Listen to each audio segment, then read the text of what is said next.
Nah, sekarang kita lihat satu persatu.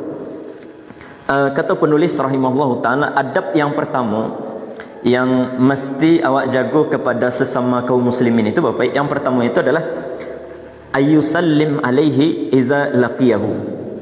Sering-sering awak mengucapkan salam kalau bertemu dengan sesama muslim. Sering-sering mengucapkan salam. Lain model itu Bapak Ibu? InsyaAllah lah ya. Kadang-kadang saking jarangnya awak mengucapkan salam atau mendengarkan salam dari orang lain, kadang-kadang ganji orang magi salam ke awak tu ganji rasanya.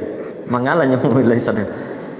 Memulai pengajian, barangkali macam itu. Tapi sebenarnya itu di antara adab yang sebenarnya sangat-sangat dianjurkan oleh Nabi. Sangat-sangat dianjurkan oleh Nabi. Sampai-sampai dulu Nabi mengatakan Bapak Ibu, atau para sahabat itu mengamalkan, kalau mereka berjalan, coba kita perhatikan gambarannya Bapak Ibu ya. Kalau para sahabat itu berjalan bersama-sama ya, kemudian ketika di tengah perjalanan mereka itu terpisah oleh pohon-pohon. Ada yang berjalan mengambil jalan kanan, ada yang mengambil jalan kiri. Itu mereka awalnya berjalan bersama-sama, kemudian ada pohon, kemudian mereka terpisah oleh pohon, ada yang ke kanan, ada yang ke kiri. Nanti setelah pohon itu habis, mereka menyatu dulu balik. Ketika mereka menyatu, mereka mengucapkan salam dulu balik. Ini saking mereka itu bersemangat mengamalkan di antara sunnah dari Rasulullah sallallahu alaihi wasallam, yaitu mengucapkan salam. Ada sahabat namanya sahabat Ibnu Umar. Sahabat yang namanya Ibnu Umar. Sahabat Ibnu Umar ini saking beliau tahu keutamaan, nanti akan kita lihat keutamaan dari salam ke Bapak Ibu, dari mengucapkan salam ini. Saking beliau itu tahu tentang keutamaan dari mengucapkan salam, beliau kalau hari pasar tu pergi ke pasar. Kalau hari pasar, kalau dewa hari pasarnya hari hadis ke Bapak Ibu, Rabu je Sabtu ya. Kalau pasar Bukit Tinggi, kalau pasar yang dekat-dekat sikit bila Bapak Ibu, lihat ada pasarnya. Lah iya. Nah, kalau Ibnu Umar itu setiap hari pasar beliau pergi ke pasar. Cuman bukan untuk manggaleh, bukan untuk membeli. Jadi beliau pergi ke pasar itu mengapa Bapak? Sekedar karena orang di pasar itu banyak, maka kemudian beliau pergi ke pasar, kemudian mengucapkan salam satu persatu kepada orang yang ada di pasar. Jadi kalau di awak barangkali agak aneh lo orang mereka ya. Mengalahnya pergi ke pasar sekedar mengucapkan salam. Tapi itu yang mereka lakukan, saking mereka itu tahu tentang keutamaan dari mengucapkan salam. Jadi bayangkan Bapak Ibnu Umar radhiyallahu taala anhu pergi ke pasar naik angkot, kalau tibanya naik angkot, kemudian nanti pulang lo balik, tiba di pasar manganya Bapak pas buat orang assalamualaikum. Nanti lah selesai sadanya pulang. Nah, itu amalan dari sahabat yang namanya Ibnu Umar radhiyallahu taala anhu. Jadi salam ini Bapak, atau mengucapkan salam ini perlu kita garis bawahi bahwa mengucapkan salam itu bukan tradisi orang Arab. Walaupun dia bunyinya dengan bahasa Arab ya, assalamu alaikum. Tapi sekali lagi, ini bukan tradisi orang Arab. Orang-orang jahiliyah dulu tidak mengenal yang namanya ucapan assalamualaikum warahmatullahi wabarakatuh. Jadi kalau ada orang Islam atau ustaz barangkali yang menyampaikan, awak tidak perlu mengucapkan salam. Alasannya Bapak, karena menurut mereka dia mengatakan salam itu tradisi orang Arab. Awak di Indonesia ada tradisi awak. Tradisinya Bapak, ba'akabar, selamat pagi, selamat siang, selamat sore. Itu tradisi awak. Maka menurut mereka, awak sebagai orang Indonesia, walaupun beragama Islam, tidak perlu meniru-niru adat istiadat orang Arab, yaitu mengucapkan assalamualaikum. Maka kita katakan assalamualaikum atau ucapan salam ini bukan tradisi orang Arab. Orang Arab dulu itu Bapak, sebelum Nabi SAW, itu kalau mereka bertemu satu dengan yang lain, ucapan mereka itu ya sama saja dengan bahasa awak kini. Selamat pagi, selamat sore, an'im sobahan, an'im masaan, atau kalau dalam bahasa Arab kini ini sobahul khair, masaul khair, kan ada itu. Ini ucapan orang Arab jahiliyah zaman dulu. Jadi sebagai buktinya ada sebuah riwayat dari Nabi SAW. Nabi pernah bertemu dengan salah seorang ahli syair. Artinya orang yang ahli sastra Arab Bapak Ibu, dan dia orang jahiliyah, masih kafir pada saat itu. ketika orang ini menemui Nabi SAW, kata orang tadi kepada Nabi SAW, An'im sabahan ya Muhammad, selamat pagi wahai Muhammad. Selamat pagi. An'im sabahan. Kata Nabi SAW kepada orang tadi, wahai fulan, aku lupa nama orang ini Bapak, nama sahabat ini karena beliau nanti masuk Islam. Kata Nabi SAW, wahai fulan, tidakkah engkau mengganti dengan salam yang jauh lebih baik yang sudah diajarkan oleh Allah Subhanahu Wa Taala? Maka kemudian orang ini bertanya kepada Nabi SAW, wahai Muhammad, bagaimana dia salam yang diajarkan oleh Allah? Maka Nabi SAW mengatakan, bacaan salam itu diganti dari an'im sabahan menjadi assalamualaikum warahmatullahi wabarakatuh, atau minimal assalamualaikum.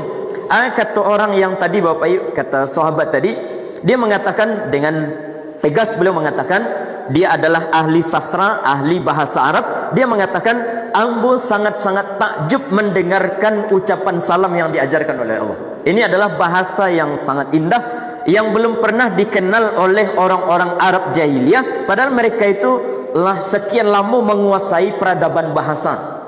Orang Arab itu Bapak Ibu, bahasa mereka itu adalah bahasa yang paling sulit, dan mereka menguasai bahasa tadi. Tapi ketika mereka mendengar assalamualaikum warahmatullahi wabarakatuh, maka mereka mengatakan ini adalah di antara bahasa terbaik yang selama ini belum pernah kita dengarkan.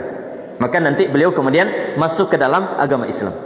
Bahkan ada satu lagi sahabat yang masuk Islam gara-gara mendengarkan assalamualaikum warahmatullahi wabarakatuh.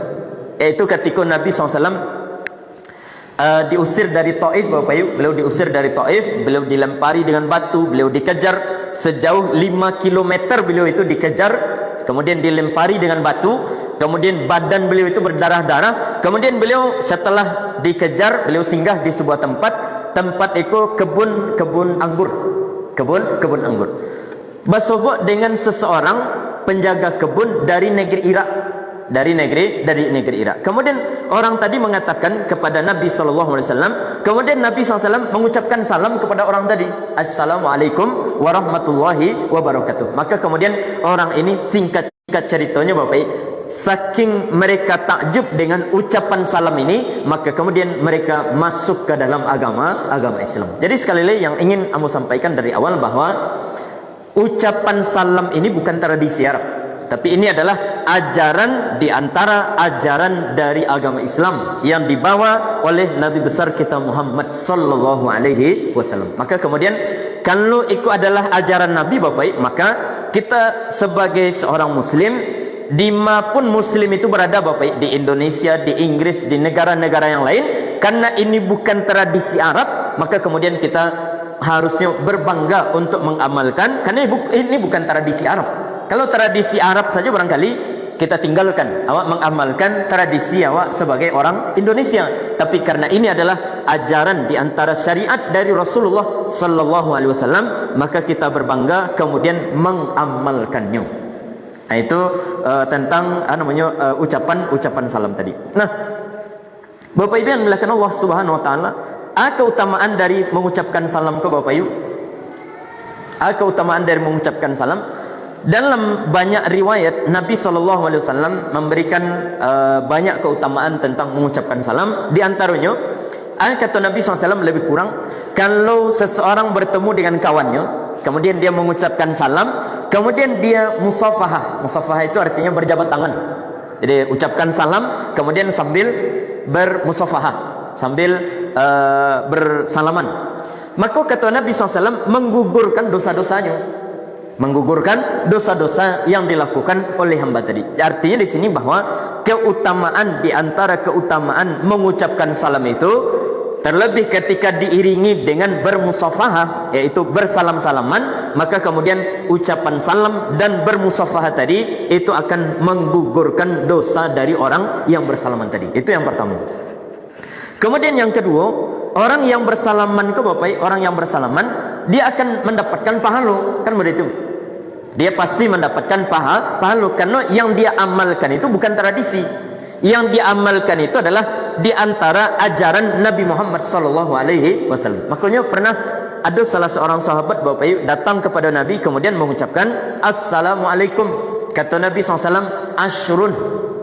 Kemudian orang tadi mengulang Bapak, assalamualaikum warahmatullah. Kemudian kata Nabi SAW, ishruna. Kemudian orang tadi mau ulang balik dengan sempurna, assalamualaikum warahmatullahi wabarakatuh. Kata Nabi SAW, salasuna. Artinya Bapak, ketika orang hanya mengucapkan assalamualaikum, kata Nabi dapat pahalanya 10. Berapa dapat pahala Bapak Ibu?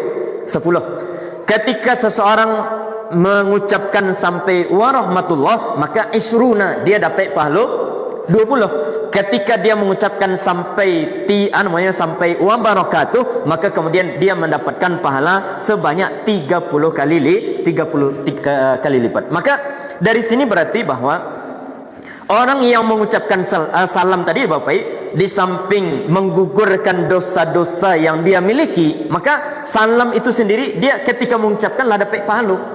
Orang menjawe atau tidak menjawe, dia sudah mendapatkan pahala. Kalau dia ucapkan assalamualaikum, dapat pahala 10. Kalau dia ucapkan sampai warahmatullah, dapat pahala 20. Kalau dia ucapkan sampai wabarakatuh, maka dapat pahala berapa Bapak Ibu?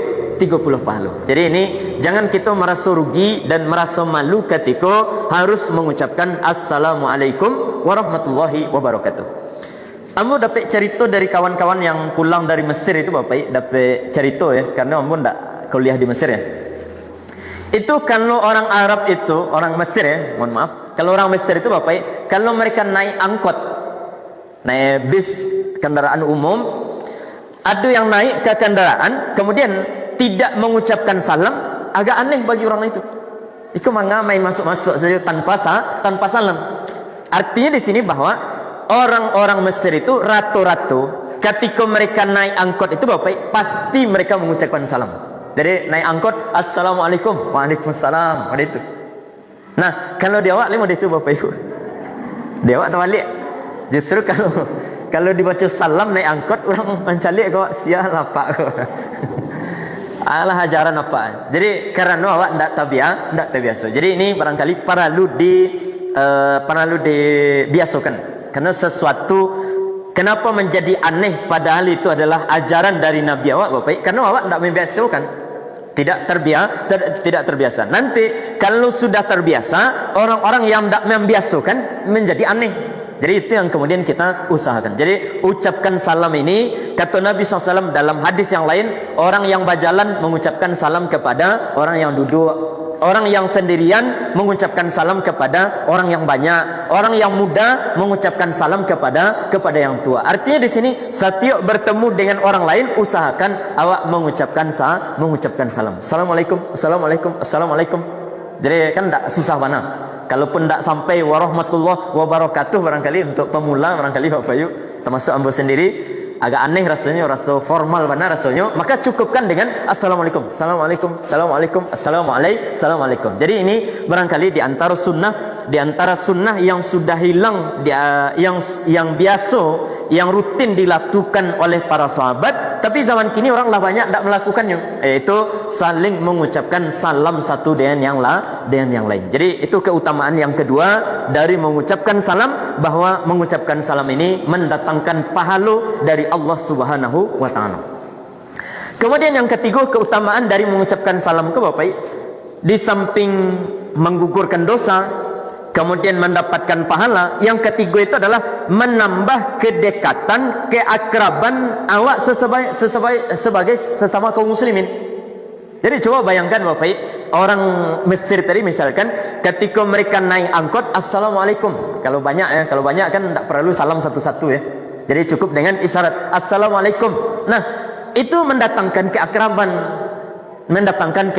keakraban. Kemudian sadunya mau waalaikumsalam. Itu secara otomatis Bapak, minimal itu Bapak, mereka tidak saling diam satu dengan yang lain. Minimal itu mereka mengenali wajah dari walaupun belum pernah dikenal sama sekali. Apalagi lah sering bertemu, kemudian suka mengucapkan salam, assalamualaikum, kemudian sambil berjabat tangan, itu lebih mendekatkan satu dengan yang lain. Terutama orang-orang yang ada sakit hati seketik kepada yang lain. Itu dianjurkan mana? Jadi awak sakit hati je orang seketik dengan yang lain ya, awak agak kecewa je nyu, acok-acok salam tadi. acok-acok mengucapkan salam, assalamualaikum, assalamualaikum. Setiap sobat, assalamualaikum. Lama kelamaan nanti ambo yakin bapak sakit hati tadi agak hilang ya. Hilang ya. Tapi coba kalau sebaliknya bapak, awak sakit hati seketek jo kawan. Kemudian setiap bertemu kemudian tidak mengucapkan salam, bahkan kemudian tidak bertegur sapa. Lama kelamaan apa yang terjadi bapak? Semakin menggunung sakit hatinya. Semakin susah untuk diperbaiki, semakin susah untuk baleloan satu dengan yang lain. Jadi ucapan assalamualaikum ini secara spontanitas itu nanti menggiring awak untuk saling dekat satu dengan yang lain. Kalaupun ada kawan awak nanti salah-salah dengan awak, tapi dengan seringnya awak bertemu, kemudian sambil mengucapkan salam satu dengan yang lain, insyaallah nanti yang duri-duri ketek itu hilang dengan sendirinya. Duri-duri ketek itu akan hilang dengan sendirinya, dengan seringnya awak mengucapkan salam satu dengan yang lain. Maka kemudian ini adab yang pertama yang diajarkan oleh Nabi SAW kepada sesama kaum muslimin. Bahkan dalam hadis Nabi SAW mengatakan, antusallim ala man arafta wa man lam ta'rif. Awak mengucapkan salam ini bukan hanya dianjurkan kepada orang yang awak kenal saja. Bahkan Nabi SAW mengajarkan mengucapkan salam ini kepada semua kaum muslimin, baik yang kita kenal atau yang tidak kita kenal.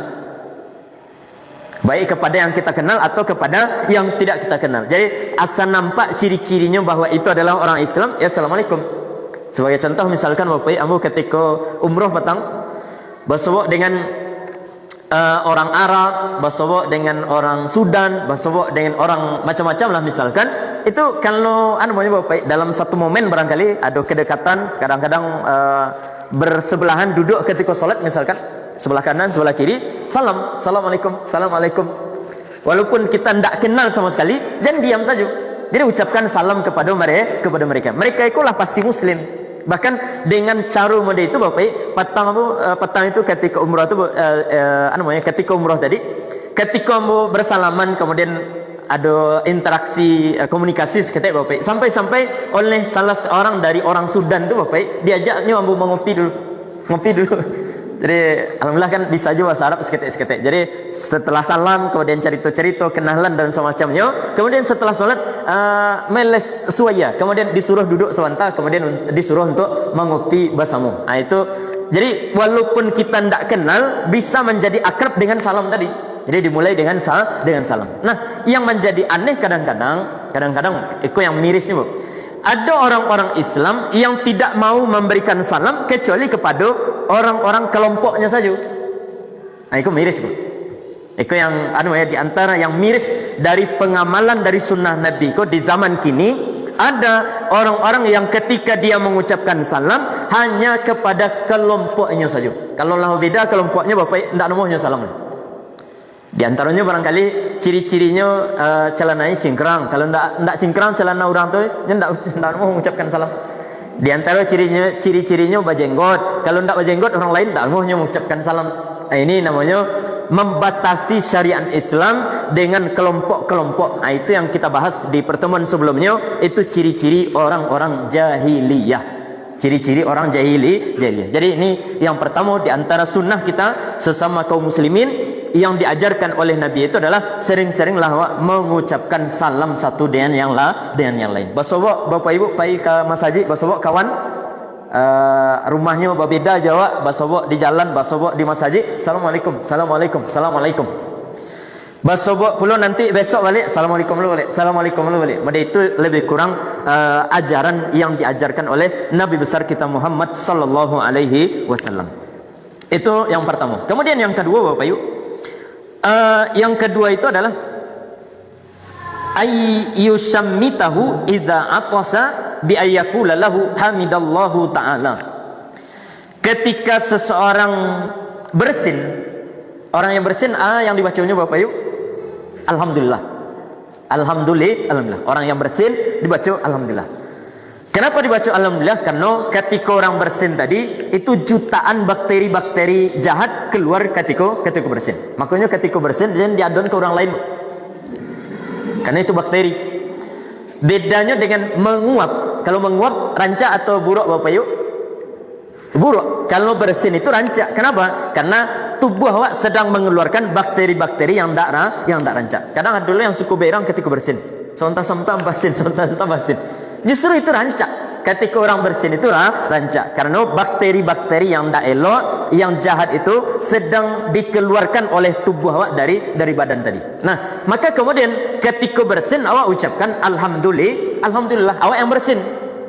Kalau awak dalam keadaan menguap, karena menguap itu umumnya dari setan, maka menguap pun tak perlu diucapkan alhamdulillah. Karena menguap itu buruk. Bedanya dengan bersin ku rancak. Kalau menguap itu buruk. Kebanyakan menguap itu adalah dari setan. Kadang-kadang ada juga dari faktor kesehatan. Ketika oksigen itu tidak lancar kau tak Bapak, maka kemudian nanti dia mengirim sinyal supaya orang tadi menguapkan pada itu. Tapi kadang-kadang kebanyakannya orang menguap itu dek gara-gara setan. Dibawa ngaji seketik ngantuk.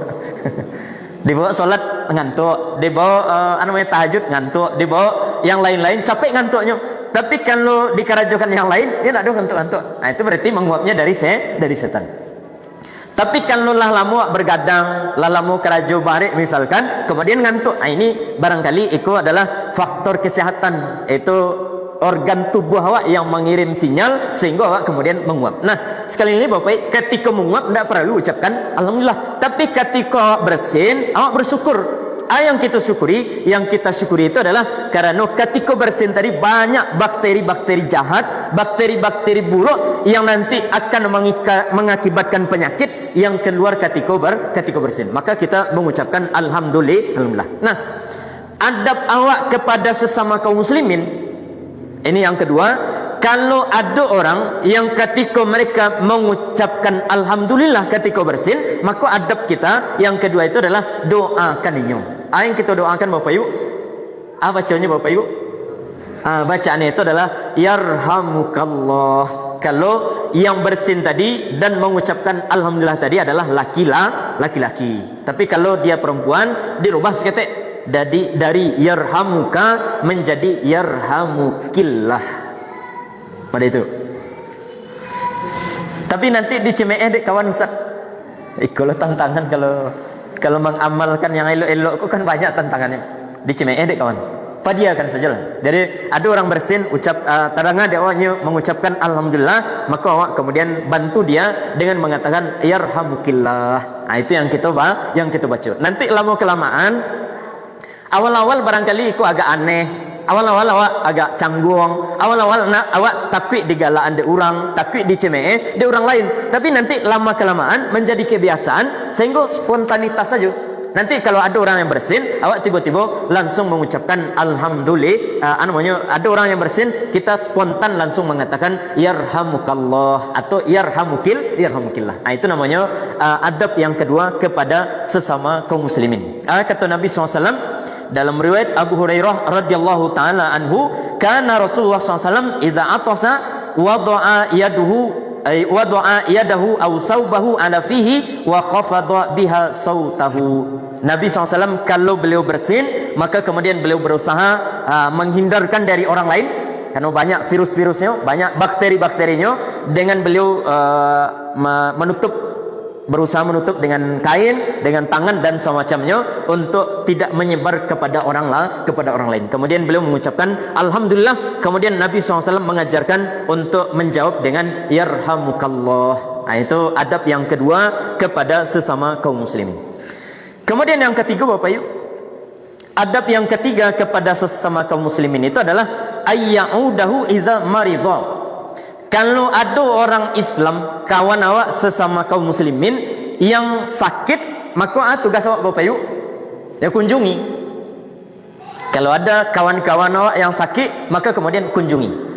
Jangan awak berkawan hanya ketika nyo sehat, ketika nyo sedang naik daun, awak dakek je nyo. Itu cara yang salah dalam berkawan. Ketika kawan sedang sehat, dakek. Apalagi ketika nyo sedang naik daun, dakek mana? Tapi ketika giliran ini jatuh terkena musibah, kemudian dia jatuh sakit, maka kemudian awak menghilang dari orang tadi. Nah, ini tidak diajarkan modeko dalam agama Islam. Yang namanya kaum muslimin, awak dakek dengan orang kaya awak dakek, ketika orang tadi kaya awak dakek, ketika nyo miskin awak dakek, ketika nyo sehat awak dakek, ketika nyo sakit awak jo dakek. Maka yang bisa kita lakukan Bapak, ketika ada orang Islam yang sakit, terutama kawan-kawan yang kita kenali, maka anjurannya, syariatnya, teladannya dari Nabi awak bahwa kita mengunjungi orang tadi.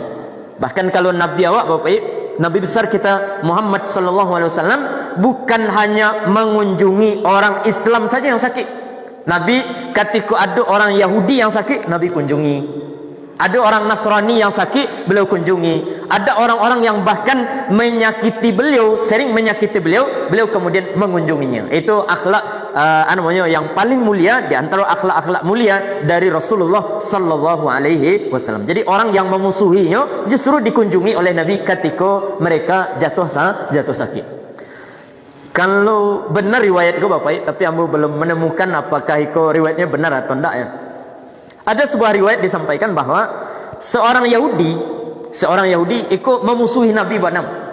Jadi dia memusuhi Nabi SAW, suka mencaci maki, suka menggibah, memfitnah Nabi SAW. Tapi ketika orang ini jatuh sakit, orang Yahudi tadi jatuh sakit, maka ternyata yang pertama sekali mengunjunginya itu adalah Nabi besar kita Muhammad SAW. Maka ketika orang Yahudi tadi sadar, yang pertama sekali mengunjunginya ketika sakit itu adalah Nabi, padahal kawan-kawan yang lain banyak. Tapi ternyata yang pertama sekali mendatanginya, kemudian mengunjunginya ketika sakit itu adalah Nabi, maka kemudian dia tergugah hatinya. Wahai Muhammad, ambo yang salamu iku mencaci, ambo yang salamu iku memusuhi engkau, tapi justru ketika ambo dalam keadaan sakit, justru ambo yang engkau yang pertama sekali mengunjungi. Maka kemudian pada akhirnya dia nanti masuk ke dalam agama Islam. Itu Nabi kita Muhammad sallallahu alaihi wasallam. Tapi kalau awak mau itu kira-kira Bapak yuk, ada orang yang setiap hari menyakiti awak kerajaannya, tadanga ada wahnya. Ini sedang sakit, nangka capek mati. Barangkali ada itu. Kalau awak, tapi kalau Nabi tidak. Kalau Nabi SAW ada orang sakit, siapapun yang sakit, maka Nabi SAW berusaha mengunjunginya. Dalam riwayat yang lain, kalau riwayat yang kedua ini sahih, benar riwayatnya, bahwa kalau tadi orang Yahudi, orang yang dewasa ya, kalau ini adalah anak-anak. Jadi ada salah seorang anak dari orang Yahudi, anaknya kok sakit. Anaknya kok sakit. Maka kemudian Nabi SAW mengunjungi. Kemudian balik, besok-besoknya dikunjungi lagi. Kemudian balik, kemudian besok-besok karena masih sakit dikunjungi balik. Sampai anak tadi menaruh kecintaan kepada Nabi sallallahu alaihi wasallam. Kawan-kawan yang lain mengunjungi tapi sekali saja. Tapi kalau Nabi mengunjungi sebentar-sebentar dikunjungi. Dia buah-buahan, dia main-mainan dan semacamnya. Itu yang dilakukan oleh Nabi. Sehingga ketika anak itu semakin parah dan akan meninggal dunia, dia sakit tadi Bapak, maka kemudian di akhir hayat itu Nabi SAW mengatakan, ya bunayya, hai ananda, aslim, masuk Islamlah engkau. Masuk Islamlah, kata Nabi SAW. Apa dari anak tadi ada di sebelahnya, yaitu orang Yahudi tadi. Maka apanya kemudian mencalik ke anak tadi, anaknya mencalik ke bapaknya, seolah-olah dari tatapan anak ke bapak, ketika mencalik bapaknya, seolah-olah anak itu minta izin supaya dibolehkan masuk ke dalam agama Islam. Karena memang dia tertarik dengan kepribadian, tertarik dengan akhlak mulia dari Rasulullah sallallahu alaihi wasallam. Maka dicaliknya bapaknya dengan isyarat dia sedang meminta izin kepada bapaknya supaya dibolehkan masuk ke dalam agama Islam. Maka kemudian kata bapaknya, wahai ananda, kalau memang engkau ingin masuk kepada agama Muhammad, silahkan masuk. Maka kemudian dia langsung mengucapkan syahadat, asyhadu an la ilaha illallah wa asyhadu anna muhammadar rasulullah. Maka kata Nabi SAW, Allah SWT menyelamatkan anak ini dengan perantaraku dari api neraka. Itu adab dan akhlak yang diajarkan oleh Nabi SAW ketika orang sedang dalam keadaan sakit. Jadi kunjungi orang-orang yang sedang sakit. Tidak haruslah awak ketika mengunjungi orang sakit tadi Bapak harus membawa sesuatu loh. Memang kalau sedapatnya, serancanya dibawa sesuatu yang kira-kira bisa meringankan beban sakitnya. Diagihnya buah-buahan, diagihnya amplop kalau awak punya piti. Tapi kalaupun misalkan Bapak, kita tidak memiliki apapun untuk diberikan kepada mereka, jangan menjadi alasan untuk tidak mengunjungi orang sakit. Karena biasanya Bapak Ibu, orang sakit itu ketika dikunjungi, inyolah merasa nyaman, inyolah merasa bahagia dengan kedatangan awak. Kan udah itu Bapak Ibu. Awak kalau sakit datang orang mencalik, walaupun tak magihnya barangkali, walaupun tak menitip sesuatunya kepada awak, tapi dengan datangnya orang tadi, itulah bagian dari obat untuk sakit yang dialami oleh orang tadi. Jadi sekali lagi di sini jangan dijadikan alasan. Kadang ada banyak alasan di antara awak Bapak Ibu, lah pai ke rumah si fulan, ini sakit, malah dan tak ada ke dibawa. Nah, itu tidak benar. Jadi kunjungi saja, datang ke rumahnya, kemudian ucapkan salam, kalau diizinkan masuk-masuk, kalau tidak ya tidak. Itu kan adabnya udah itu. Ketuk dengan 3 kali salam, diizinkan masuk berarti boleh. Kalau tidak diizinkan ya silahkan pulang. Kalau diizinkan masuk, kemudian dakei orang sakit tadi, kemudian usaha pegang. Kalau sahabat dulu Bapak Ibu, ketika mereka mengunjungi orang sakit, yang dipegang itu kanyangnya. Dipegang kanyangnya Bapak Ibu, kemudian didoakan. Awak zaman kini kalau takut berang lah, naiklah tensinya kalau dipegang kanyangnya ya. Karena tidak tradisi awak, memang itu tidak tradisi awak. Kalau orang Arab, mereka itu senang ketika dipegang kanyangnya, pacik kanyangnya, kemudian doakan. Itu senangnya. Tapi kalau orang awak barangkali berang, mengapa aja aku pacik kanyang? Pacik yang lain, contoh pacik kanan, tangan, pacik bahunya, yang terasa, kemudian doakan. Kalau sahabat dulu atau Nabi SAW mengajarkan, di antara doa yang dibaca itu adalah Allahumma rabban nas isfi anta syafi la shifa'a illa shifa'uk shifa'an la yughadiru saqama. Atau yang singkat saja misalkan Allahumma shfihi, ya Allah sembuhkan orang ini ya Allah. Ya Allah sembuhkan saudaraku ini. Ya Allah sembuhkan orang yang sedang sakit ini. Fa innaka antas syafi, karena sesungguhnya engkaulah yang maha penyembuh. Lah cukup benda itu saja. Dan yang kedua, adab yang berikutnya, ketika mengunjungi orang sakit tadi Bapak Ibu, awaklah berpahala dengan mengunjungi, awaklah dapat pahala. Maka hindarkan hal-hal yang membuat awak berdosa. Jangan sampai ketika awak mengunjungi orang sakit yang harusnya dapat pahala, tapi ternyata nanti pulang-pulang membawa dosa. Contohnya Bapak Ibu, yang pertama contohnya menakut-nakuti orang sakit. Jangan berdosa. Awak mengunjungi orang sakit, yang terasa kini, amu terasa ikut de patang ada orang di Jakarta, ikut yang terasa dia 2 hari setelah itu mati. Nah, itu namanya. Itu dosa yang pertama. Yang kedua yang juga sering dilakukan oleh orang kini Bapak, mengambil foto gambar kemudian disebarluaskan. Padahal orang yang sakit tadi Bapak, alun tentunya suka fotonya disebarluaskan. Karena orang yang sedang sakit itu ketika difoto, tentunya karenanya sedang sakit, kondisinya sedang seperti biasa. Awak kan senang ketika difoto itu, kalaulah siap-siap lah rancak baru suka difoto, kan begitu. Nah, orang yang sakit ketika difoto kemudian disebarluaskan tanpa minta izin kepada orang tadi, itu namanya awak melakukan dosa ketika mengunjungi orang sakit. Tak boleh. Apalagi awak nampak orang jatuh misalkan di tepi jalan misalkan, kemudian ini terbuka auratnya, kemudian ini luka dan semacamnya, kemudian awak ambil gambar, ambil video, kemudian sebarluaskan. Nah, itu diantara orang yang tidak punya adab ketika mengunjungi orang sakit. Kalaupun harus menyebarkan Bapak, minta izin. Lalu diizinkan untuk mengambil foto atau tidak? Lalu diizinkan untuk menyebarkan foto ini kepada orang lain atau tidak, itu harus minta izin. Jadi jangan ambil saja foto kemudian disebarkan. Nah, itu penyakit orang kini. Penyakit orang kini. Karena memang seketik kini main foto saja. Nampak orang sakit foto, nampak orang terjatuh di jalan, auratnya terbuka dan semacam, difoto kemudian disebarkan dan semacamnya. Jadi ini yang kedua barangkali kalau awak mengunjungi orang sakit yang harus dihindari. Kemudian yang ketiga, jangan membuat orang sakit dengan awak mengunjungi mereka tadi Bapak, mereka menjadi nak nyaman. Baca caranya Bapak, dengan cara awak berlamu-lamu di rumah orang sakit. Awak mengunjungi orang sakit, kemudian lamu-lamu ceritanya, hampir setengah jam, 1 jam bercerita, tidak sudah. Nah, itu bukan adab dalam mengunjungi orang sakit. Kunjungi orang sakit itu Bapak yang simpel-simpel saja. Baca caranya Bapak, datang, kemudian calik, kemudian tanya ala kadarnya, kabar yang terasa, kemudian doakan, boleh pakai bahasa Arab, boleh pakai bahasa awak, dengan mengatakan barangkali semoga cepat sembuh, insyaallah penyakit mereka ringan, insyaallah tidak masalah, insyaallah pahalanya banyak dan segala macamnya. Itu yang kita sampaikan. Kemudian kalau ingin baca itu 5 menit, 10 menit, itulah cukup. Jangan sampai nanti orang yang sedang sakit itu nio buang air, nio memasang ube, segala macam, karena orang sakit ke Bapak banyak kebutuhannya. Maka kemudian dengan keberadaan awak tadi, kalau sampai mengganggu mereka, sampai menjadikan mereka tidak nyaman, berarti awak namanya pulang-pulang harusnya membawa pahala, tapi ternyata membawa dosa pulang dari mengunjungi orang sakit. Jadi orang sakit ku ketika dikunci sekedarnya saja.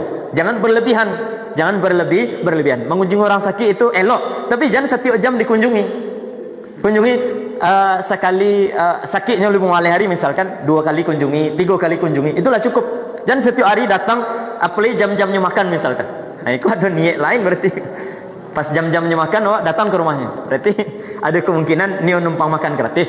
Jadi ini dihindari hal-hal yang membuat orang yang sakit tadi tidak nyaman. Itu adab-adab ketika mengunjungi orang sakit supaya mendapat pahala dengan kunjungan tadi. Jadi awak menjalankan perintah dari Nabi SAW, kemudian kita mendapatkan pahala dari mengunjungi orang sakit. Kata Nabi dalam sebuah hadis sahih Bapak Ibu, orang yang mengunjungi orang yang sakit ini, fahuwa fi raudatil jannah hatta yarji'a.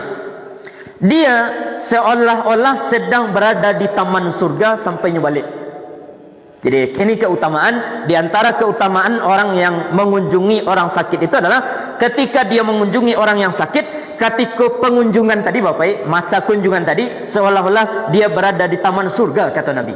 Seolah-olah berada di taman surga. Jadi ada taman surga dalam pengajian, berkumpul dalam pengajian seperti ini namanya berada di taman surga. Taman surga yang lain Bapak, orang yang sedang mengunjungi orang yang sakit.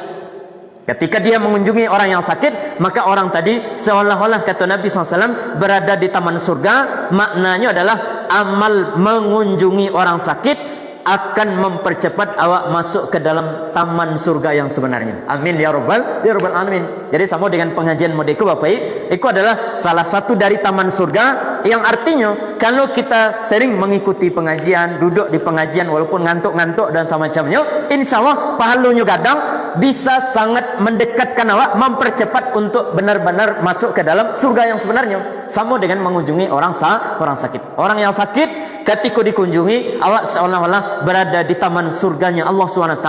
Dalam artian bukan benar-benar itu taman surga, tapi maksudnya adalah mempercepat awak untuk bisa masuk kepada taman surga Allah yang sebenarnya. Jadi itu adab yang ke berapa Bapak Yuk? Yang ketiga ya. Adab yang ketiga terkait dengan adab kepada sesama kaum muslimin. Jadi yang pertama, sering-sering mengucapkan salam. Yang kedua, kalau ada orang yang bersin kemudian mengucapkan alhamdulillah, maka kemudian kita doakan. Itu adab awak kepada orang lain, yaitu dengan mengucapkan yarhamukallah atau yarhamukillah. Itu adab. Kemudian yang ketiga, kalau ada orang sakit, maka kemudian kita menjenguk dengan adab-adab yang diajarkan oleh Nabi Muhammad SAW. Ini barangkali yang bisa kita sampaikan, karena waktu sudah habis. Kita cukupkan sampai di sini. Dan seperti biasa Bapak Ibu, sebelum kita tutup, kalau ada pertanyaan tambahan atau diskusi dari Bapak Ibu, dipersilahkan. Ada pertanyaan Bapak Ibu? Iya, silahkan. Kalau bersalaman saja, Pak Ustaz tidak pakai assalamualaikum, rancak juga. Rancak, cuman kurang afdal. Jadi rancaknya assalamualaikum salam, assalamualaikum salam.